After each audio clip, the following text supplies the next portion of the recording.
one of the largest bills that you have having a toddler or a preschool child? What's one of the largest bills that you can think of? For me, having a toddler, having a 4-year-old, one of my largest bills would be daycare for me. Daycare is about, right now, is about $115 a week. Even though I do make a decent living, the daycare fee consumes a lot of my check, a lot of my paycheck. The problem that I'm having today would be that, first of all, 4 years old was the age I was waiting for. I was waiting for a pre-K to start.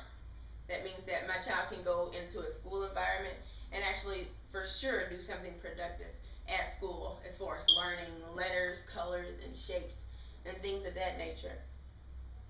However, I have a dilemma now. The dilemma now would be the fact that now my son has actually turned 4, and with the schools, the school districts that we're in right now, and other school districts that I've researched, 4-year-olds are not able to go to school unless they meet a few requirements.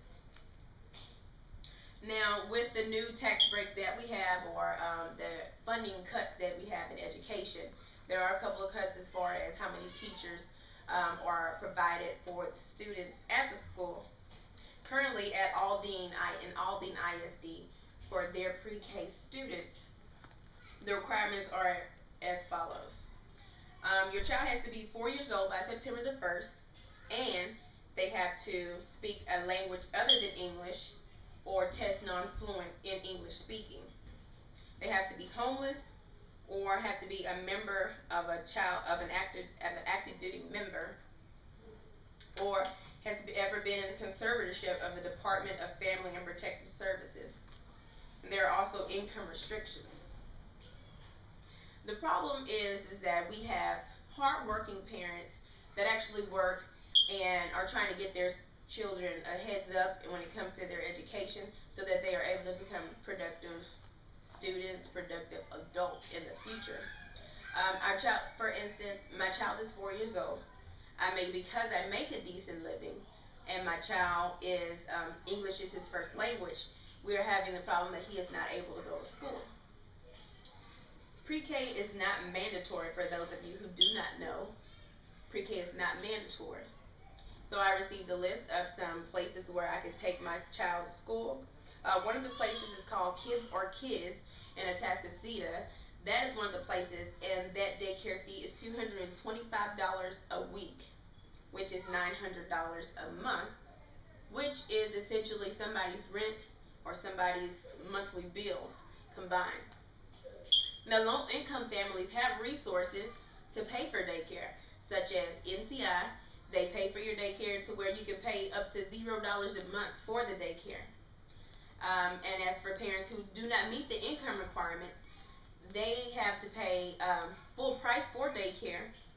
And now that my child is 4, or anybody's child is 4, if you do not meet these requirements, you will continue to send your child to the same daycare. The biggest thing is that your child needs an education. Your child needs either the Head Start or the pre-K program. They need that. And as you know, school environment is different from a daycare environment.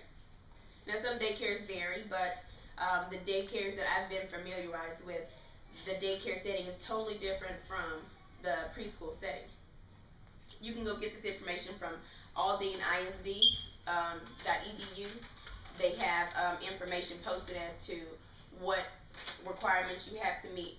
The income requirements are not posted on the website, but as of last year, for your child to go to Head Start at the age of 3, your income requirements was $12,000 a year, which is $1,000 a month. In my opinion, I believe that everybody should be treated equally as far as who gets the education, who is able to sit down with a teacher, who is able to have that one-on-one attention with their teachers and staff. Everybody should have the same opportunity. Because I make a decent living, and because I am able to, and because, like I said, my child speaks one language, my child is that privilege is being taken away from him because of those stipulations. My plea is that pre-K be at least mandatory, if not mandatory. Allow anyone who wants their child to be in a school environment, allow them to have that satisfaction, and allow that child to be able to grow.